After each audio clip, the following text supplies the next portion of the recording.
கர்த்தரை நம்புகிற ஜனங்களுக்கு பாடுகள், உபத்திரங்கள், சோதனைகள் அதிகமாகவே உண்டு. நம்ம கூட நினைக்கலாம், என்னால் முடியாத அளவுக்கு நான் சோதனை அனுபவிச்சிருக்கேன் இந்த நாட்களில். வசனம் சொல்லுது 1 கொரிந்தியர் 10:13, உங்கள் திராணிக்கு மேலாக உங்களை சோதிக்கப்பட நான் இடம் கொடுக்க மாட்டேன். அப்போ நம்ம இந்த நாட்களில் பட்டுக்கொண்டிருக்கிற சோதனை நம்ம திராணிக்கு மிஞ்சினதில்லை. எந்த பாடு உபத்திரமாக இருந்தாலும் நம்ம திராணிக்கு மிஞ்சினதாக கர்த்தர் நம்மளுடைய வாழ்க்கையில் அனுமதிக்க மாட்டாங்களாம். அடுத்ததாக சொல்கிறாங்க, எந்த உபத்திரம், பாடுகள், சோதனையாக இருந்தாலும் அதுலேருந்து தப்பிக்கொள்ளத்தக்கதான வழியையும் உண்டு பண்ணி தருவாங்களாம். இந்த நாட்களில் நம்மளுடைய சோதனைகளில் இருந்து நம்ம மீண்டு வர உள்ள காரியங்களை சிந்திப்போம். எதுக்குன்னா, கர்த்தர் நம்மகிட்ட சொல்கிறாரு, அதற்கான வழியை நான் உனக்கு தந்திருக்கேன்.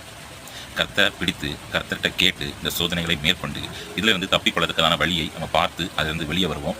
நமக்கான பிரகாசமான ஒரு வாழ்க்கை கர்த்தர் பெரிதாக நமக்காக உருவாக்கி வச்சிருக்கிறாரு. அதை சுதந்திரிக்க நம்மளால் முடிஞ்ச முயற்சியை செய்வோம். மீதியான கிருபை, வல்லமை, பலன், அதற்கான தயவு எல்லாத்தையும் கர்த்தர் இந்த நாட்களில் கொண்டு வருவாராக. கர்த்தர் தாமே உங்களை ஆசீர்வதிப்பாராக. ஆமென்.